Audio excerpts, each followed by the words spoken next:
DJ at vlogger na si Jelly Au nakaranas ng pambubugbog sa fiancé na si Jam Ignacio, ang ex-boyfriend ni Carla Estrada. Pero bago ang lahat, kung ikaw ay bago sa aking channel, huwag kalimutan na mag-subscribe at i-click ang notification bell for more trending news. Basag ang mukha ng vlogger at influencer na si Jelly Au matapos umanong bugbugin ng kanyang fiancé na si Jam Ignacio. Sa mga hindi pa nakakakilala kay Jam, siya ang dating boyfriend ng aktres at TV host na si Carla Estrada. July noong nakaraang taon nang makuha ang atensyon ng mga netizen sa mga post ni Jam sa social media. Nag-feature siya ng isang bagong babae sa kanyang mga photos sa social na nakakuha ng mga hula na siya ay nasa isang bagong relasyon at na sila ni Carla ay naghiwalay na. Walang anunsyo mula kina Jam at Carla na tinapos na nila ang kanilang relasyon. Base sa Instagram post ni Jam noong November 2024, nag-propose siya kay Jelly at opisyal na silang engaged couple. Gayunpaman, ang sweetness sa pagitan nila ay tila nawala nang lumabas online ang mga larawan ni Jelly Au na may mga sugat at pasa sa kanyang mukha. Ipinost mismo ni Jelly sa kanyang Facebook account ang kanyang mga litrato kung saan makikita ang duguan at bugbog sarado ang kanyang mukha. Ang caption ni Jelly sa kanyang Facebook status, "Happy Valentine's.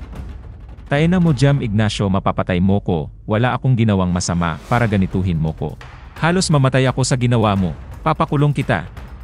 Nagpost din ang kapatid ni Jelly na si Joe Au sa Facebook ng iba pa niyang photos na halos pikit na ang mata at putok ang bibig dahil sa tinamong sugat sa mukha. Base sa post ni Joe, out of the blue, bigla na lang pinagsasapak ni Jam si Jelly sa loob ng nakalock na sasakyan habang pauwi sila. Anya sa caption, "Bigla na lang pinagsasapak, binugbog habang pauwi ate ko, walang kalaban-laban sa loob ng nakalock na sasakyan. Una sa lahat, kung ano man ginawa ng ate ko, wala kang ni anong karapatan dampian ng kamay yung ate ko.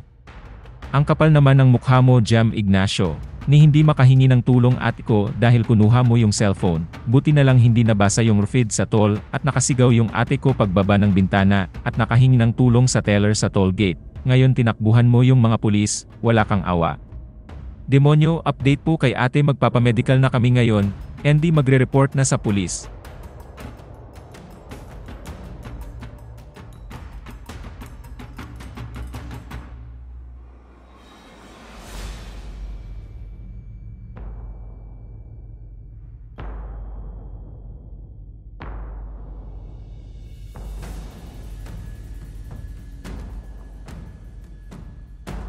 Bago ang pangyayari, makikita pa sa stories ni Jelly na magkasama sila ni Jam habang nagpapaayos niya ng kanyang kuko.